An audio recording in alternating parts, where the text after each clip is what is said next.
Alors, nous sommes arrivés d'Av Tetvav de Shabbat Tetvav pour le Shabbat 25 Adar, donc Shabbat HaChodesh. Nous sommes arrivés à la quatrième ligne, Gufa, Amar Ravuna. Beshosham Komot Neheku Shamay Vehillel.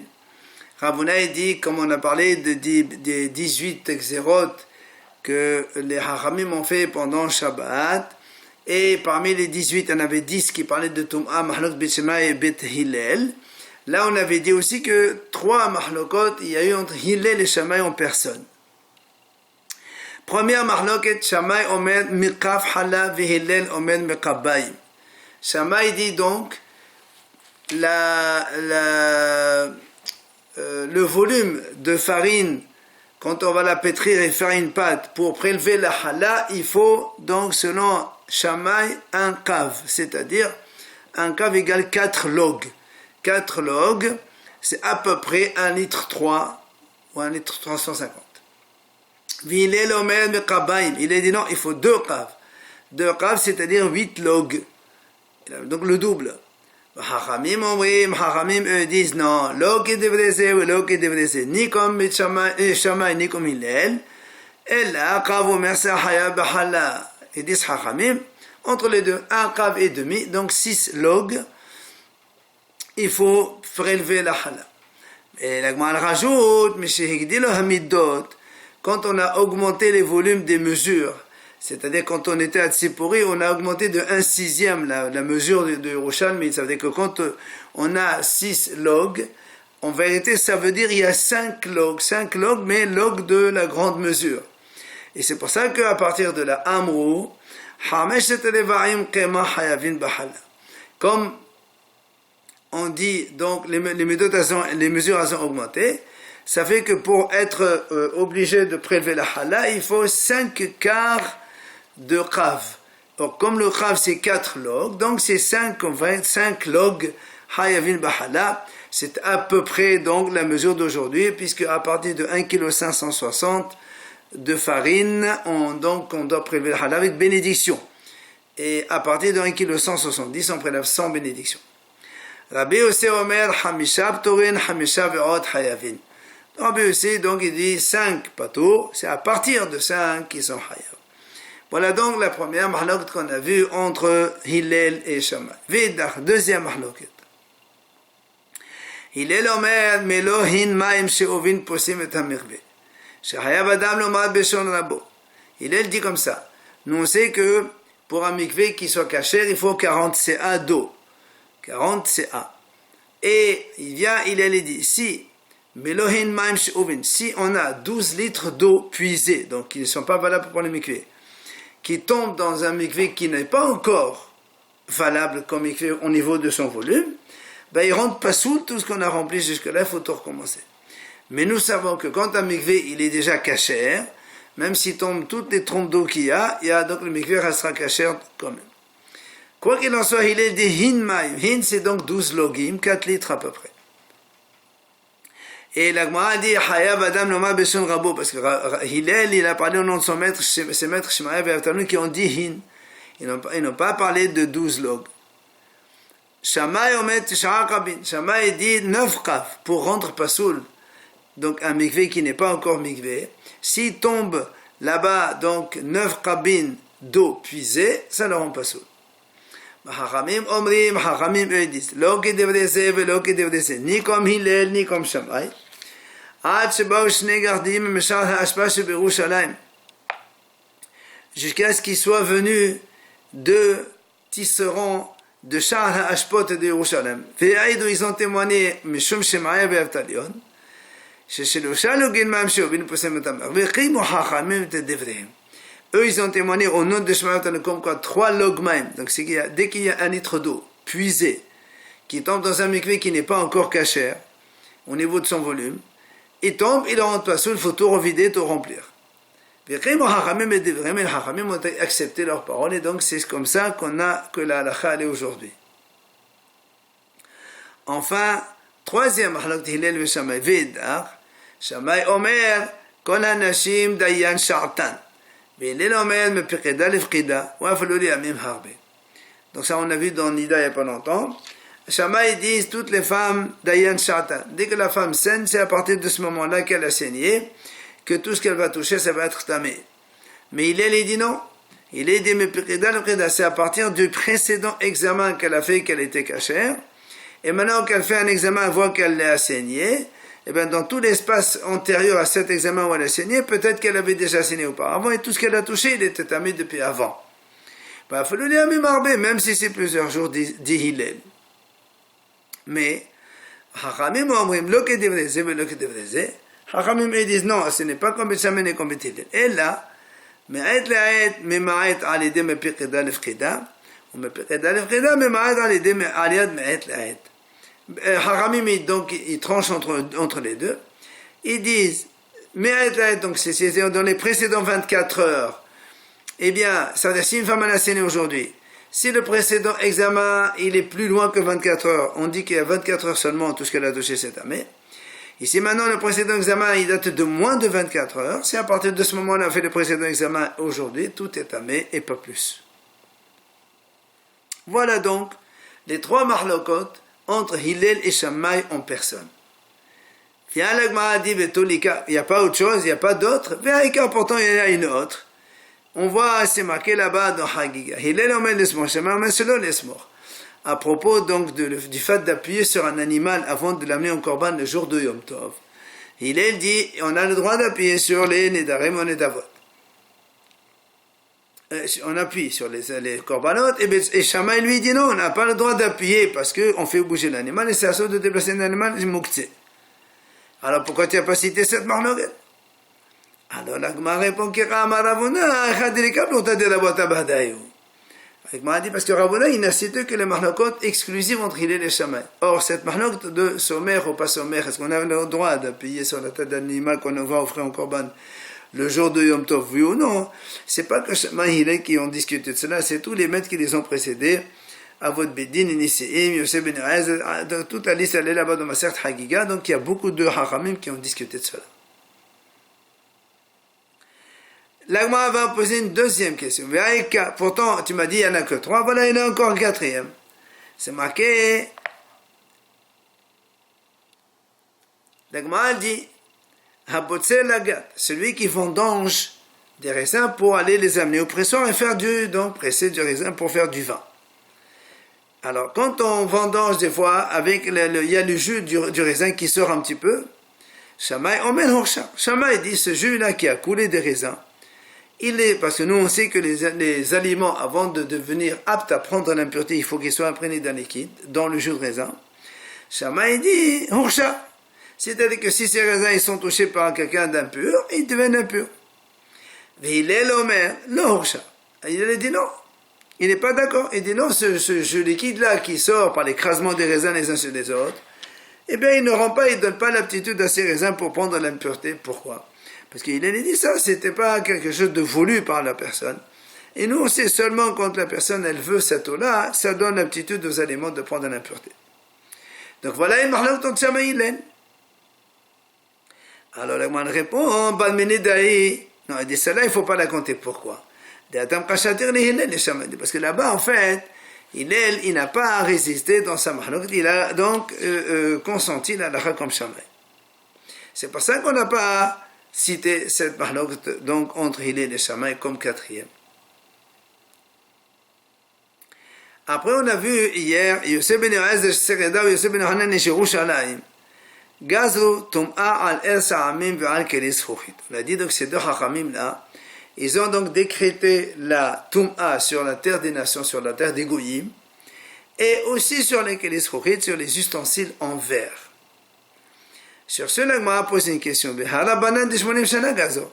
Comment tu dis que c'est eux, Yosef ben Erez et Yosef ben Hanan, qui ont décrété sur la Tum'a au niveau donc de la terre des nations des Goyim, alors que, et donc sur la Tum'a des ustensiles en verre, alors que ce sont les Hachamim qui étaient 80 ans avant la destruction du Beit HaMikdash qui ont décrété cette Xéra. Et on t'amène la preuve. Amar Rav Kahana. Rav Kahana a dit, כשחלה רבי ישמעאל ברבי יוסי, quand רבי ישמעאל ברבי יוסי est tombé malade, שלחו לו, חכמים lui ont envoyé, רבי, Et moi, dis-nous 2 ou 3 enseignements que tu as au nom de ton père. Voilà ce qu'il leur a dit Rabbi Ishmael ben Rabbi Yossé. Il leur a dit, car Amar Abba, voilà ce qu'il a dit mon père, donc Rabbi Yossé. Mais 80 shana shel Noharav Abayit, Pashta Malchut al Sha'ar Israël. 180 ans avant la destruction du Beth Amikdash, les Goïm ont attaqué les Bnei Israël et voulaient donc conquérir la terre d'Israël. 80 ans avant que le Beth Amikdash ne soit détruit, les Chachamim de cette époque, donc 80 ans avant la destruction, ils ont décrété sur la Toum'a de la terre des Goïm et sur les ustensiles en verre. Enfin, un dernier enseignement. 40 ans avant la destruction, le grand tribunal d'Israël qui est siégé au Beth Amikdash, il a été exilé, il est allé à Hanouyot. L'Agma a dit, quelle est la conséquence, pourquoi on nous enseigne cela? C'est pour te dire, à partir du moment où ils se sont exilés, il n'y a plus eu des dinim concernant les knasot, c'est-à-dire des sanctions comme des amendes qu'on doit donner à des gens qui font des bêtises. Alors on m'a dit comment? Diner knasot sakata. Comment tu dis qu'on ne faisait pas diner knasot? Bien sûr, diner knasot, ils ne dépendent pas du grand tribunal d'Israël qui est à Yerushalayim au Beth Amikdash.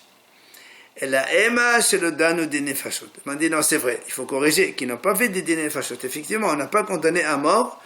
Depuis que le grand tribunal du Beth Amikdash a été exilé, on ne fait pas des condamnations à mort quand il n'y a pas le grand tribunal à Yerushalayim. Quoi qu'il en soit, parmi les 3 enseignements, il a dit que 80 ans avant la destruction du Beth Amikdash, les Chachamim ont décrété sur la Toum'a des terres des Goïm et sur les ustensiles en verre.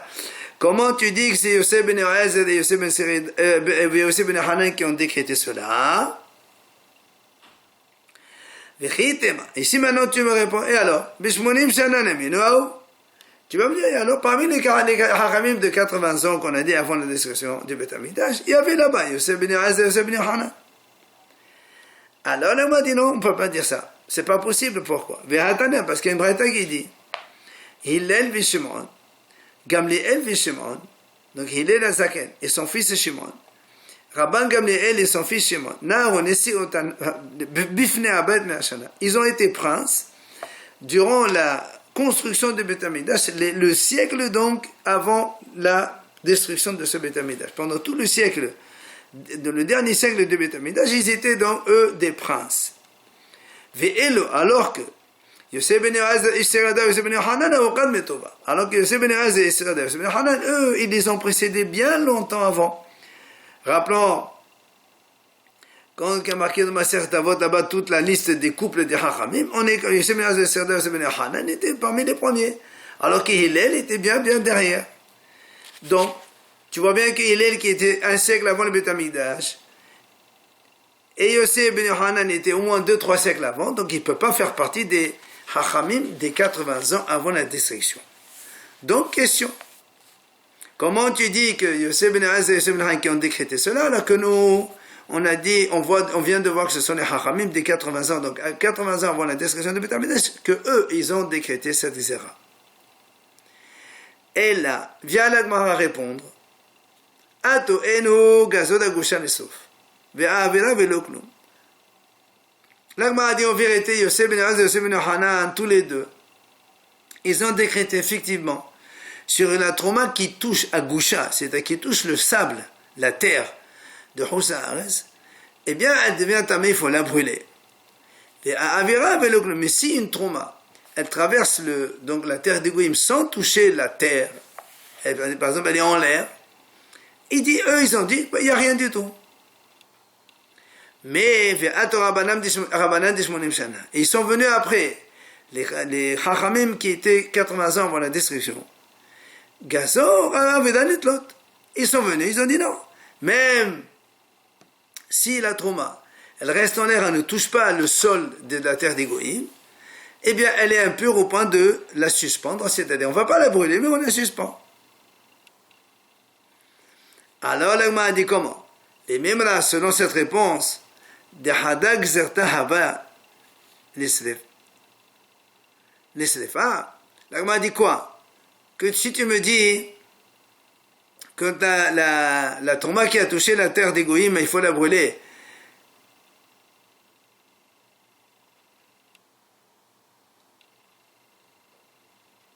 Donc dès qu'ils ont fait la xéra, tout de suite ils ont dit il faut la brûler. C'est pas possible. Pourquoi? Parce que on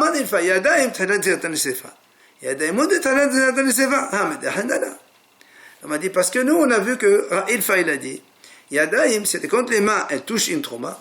Là les Haramim ont dit effectivement dès le début il faut brûler la trauma. Alors, il n'y a que ça que les Haramim ont décrété sur la trauma qu'il faut la brûler. Mais si une trauma elle touche la terre des nations, au début ils n'ont pas dit qu'il faut la brûler. Alors, comment toi tu m'as dit qu'au début ils ont dit qu'il faut la brûler? Et là, vient l'agma à rectifier. En vérité, Yosef ben Hanan et Yosef ben Az, quand ils ont dit la première fois, ils ont dit comme ça que la trauma qui touche la terre, le sol des Goïm, elle devient tamée, mais il faut la suspendre, c'est pas la brûler. Et donc, quand elle traverse l'espace aérien sans toucher le sol, il n'y a rien du tout. Maintenant, ils sont venus les Haramim donc de 80 ans avant la destruction. Ils ont décrété effectivement que maintenant, si la trauma touche le sol des Goïm, eh bien, il faut la brûler, mais si elle est dans l'espace aérien, il faut la suspendre. Viens, l'agma continue encore à poser. Comment l'agma dit? Tu dis comment on vient de répondre. Comme quoi, Yosef ben Eraz et Yosef ben Hanan, ils ont commencé ce décret sur la terre des nations. Et après, ils sont venus, donc, les Haramim de 80 ans. Là, on m'a dit, mais c'est pas vrai. Parce que nous, on voit que c'est à Usha que les Haramim ont décrété cela. Or, Usha, c'était bien loin, bien après. Et où c'est qu'on voit ça? Dites-nous, elle amène ici la Mishnah dans Nida et dans Taharot. C'est marqué. Al-Shesh Sfekot, Sodfin et Tateruma. Il y a 6 cas de Safek pour lesquels Haramim ont dit il faut quand même brûler la trauma. Alors que normalement, quand on a un Safek, la trauma, il faut la suspendre. Haramim, ils ont dit non. C'est quoi les 6 cas? Premier cas, un Safek Betaperas. Safek Betaperas, c'est-à-dire on a un terrain sur lequel il y avait là-bas une tombe, donc un mort qui a été enterré. Après, il a été perdu, on ne sait pas où il est. Eh bien, si quelqu'un, il passe avec la trauma, eh bien, la trauma, elle est impure, il faut la brûler. Deuxième cas, ça fait enfin là-bas, mais elle s'aramime. La même chose, si on a une terre qui vient de la terre des Goïm, mais on a un safek, oui ou non, est-ce qu'elle vient des Goïm? Si la trauma, elle touche cette terre-là, il faut la brûler aussi. Troisième cas, un safek berdé amanas. Un safek, des vêtements d'un ignorant, puisque le ignorant, il ne fait pas attention si sa femme nidale s'assoit oui ou non dessus. Et non, on sait que si vraiment elle s'est assise dessus, donc elle a entamé les vêtements. Et donc, ça a entamé la trauma. Alors, même si on a un safek, on va brûler la trauma, les aliments qui étaient posés dessus. Quatrième cas, vers un safek et les manem saïm. Si on trouve des récipients dans la rue, eh bien, comme on ne sait pas est-ce qu'ils sont tamés ou s'ils ne sont pas tamés, Haramim ils disent, on considère qu'ils sont safek tamés. Ici, ils touchent la trauma, on met les traumas dedans, il faut la brûler. Cinquième cas, vers un safek hadokhin. La même chose. On trouve du crachat, on ne sait pas si les crachats ils proviennent d'un homme normal et donc ils sont tahour ou bien d'un zav et alors ils sont tamés. Et là aussi, si donc il y a les aliments trauma et on les brûle. Enfin, vers un safek melar le adam. C'est aussi donc on a donc un safek il y a de l'urine. On ne sait pas si elle vient d'un homme ou d'un animal. Et si elle vient d'un homme, peut-être que l'homme il est tahour, il est tamé parce qu'il est zav. Dans tous ces cas-là, Hachamim ont dit on est soref, on brûle la trauma. Et pas que ça, encore plus, même si l'urine qu'on a trouvée, elle est devant les urines d'un animal, or tu vas dire peut-être que ça aussi c'est l'animal. Non, Haramim disait un safek, peut-être ça vient d'un homme. Malgré tout, on brûle la trauma qui a touché cela. Et la Mishnah là-bas, elle conclut. Al-Vadaï Magan, ou Sfertum Atan, ça veut dire quand quelqu'un te dit oui, moi j'ai touché ces choses-là, mais on ne sait pas nous est-ce que ces choses elles sont ça fait oui ou non. sorfinet ateroma, on brûle donc la trouma. Vient Rabbi Yossi Omer. Rabbi Yossi dit non. Afa safek magan. Même quand on a un safek, si on les a touchés oui ou non. Besot ayahid sorfin. Si c'est dans un domaine privé, parce qu'on a surtout besot ayahid c'est tamé. Rabbi Yossi dit il faut les brûler quand même. Hachamim omrim. Besot ayahid tonim besot arabim torim. Hachamim disent non. Besot ayahid dans un domaine privé, on suspend cette trouma qui a touché donc avec un safek nigaa de ces choses-là. Si c'est de Besot ayahid, on suspend. Besot arabim torim, mais si c'est dans le domaine public, c'est tahor. Et c'est donc c'est là où l'Agmaral pose la question Manouvé Amar. Ola el ou shesfekot be'usha etrino. Ola il dit, ces six choses-là, ils ont été instaurés à Usha. Et Usha, c'est bien après la destruction du Beth Amikdash. Alors donc de nouveau question, comment tu me dis c'est Yosef ben Hanan et Yosef ben Aza qui ont commencé, les Hachamim des 80 ans qui ont continué donc avant la destruction du Beth Amikdash 80 ans avant. Et maintenant on voit que non, la Toum'a de la terre des nations, des Goïm, ça a été fait par les Hachamim de Usha qui est bien après la destruction du Beth Amikdash. Et là, c'est pour ça que l'Agmara répond. Ato enhu gazo, agusha litlot ve'avera ve'loklom. Premièrement, Yosef ben Hanan et Yosef ben Aza, ils sont venus eux-mêmes, ils ont décrété effectivement que la trouma qui touche le sol, donc de la terre des Goïm, elle est tamée pour la suspendre, c'est-à-dire on la brûle pas. Et si la trouma, elle est dans l'espace aérien de cette terre des Goïm, il n'y a rien du tout. Ensuite, Ve'atora banam de Shmonim Shana, ils sont venus le Haramim de 80 ans, ils ont été un peu plus loin. Gazor et dividé les tlot.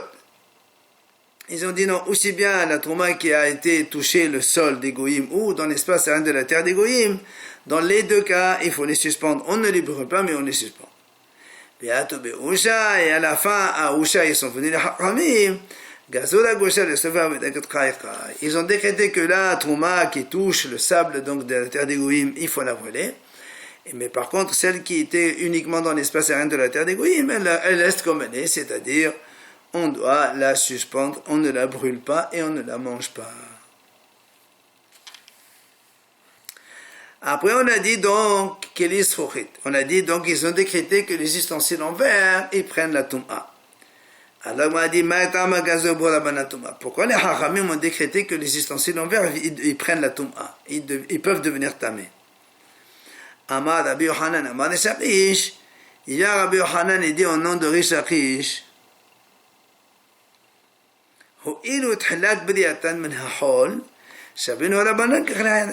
Il dit, étant donné que le verre, comment on le fabrique, c'est à partir du sable, alors, Hachamim lui ont donné le même statut que les Heres, comme un ustensile en argile, que eux, ils prennent la Touma, puisque c'est marqué dans la Torah pour que les Heres. Ah, l'Agma dit, si tu me dis maintenant que le verre il est comme l'argile, alors il faut dire comme l'argile, quand il est tamé, on ne peut pas le rendre pur dans un mikvé puisqu'il faut le casser. Alors pourquoi le srouchit on dit qu'on peut les cachériser dans un mikvé? Alors maintenant, comme on a vu dans la Mishnah dit,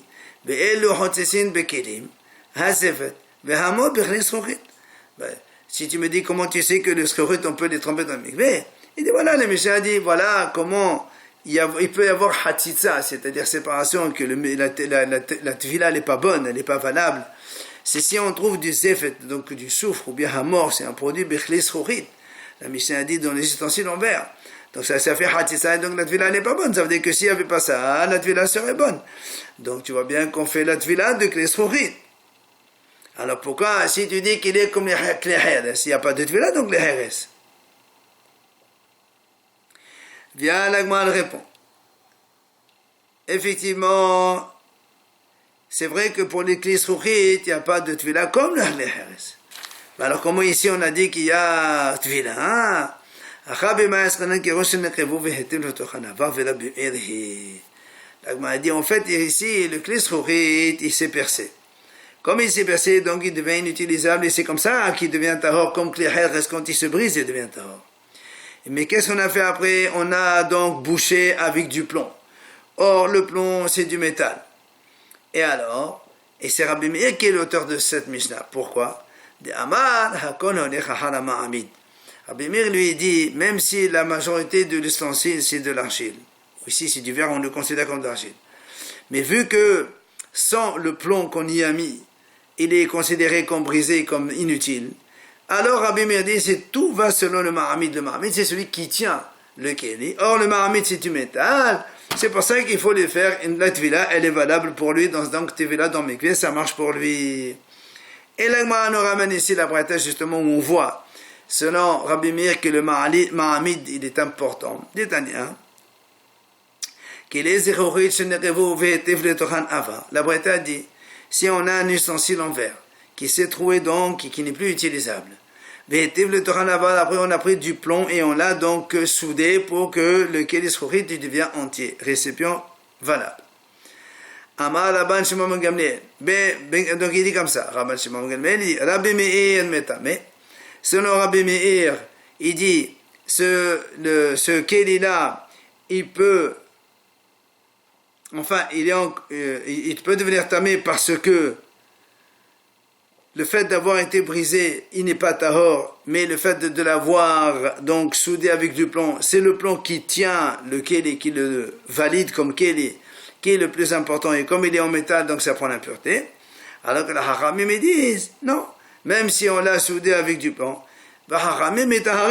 même si on l'a soudé avec du plomb, vu qu'il était déjà percé et qu'il ne vaut rien, c'est comme un glehez qui était cassé. Un glehez cassé, il est tahor. Et donc on ne voit pas selon le petit morceau de plomb que tu as rajouté pour le tenir, on voit selon donc la totalité du kéli. Il est donc tahor selon les haramim.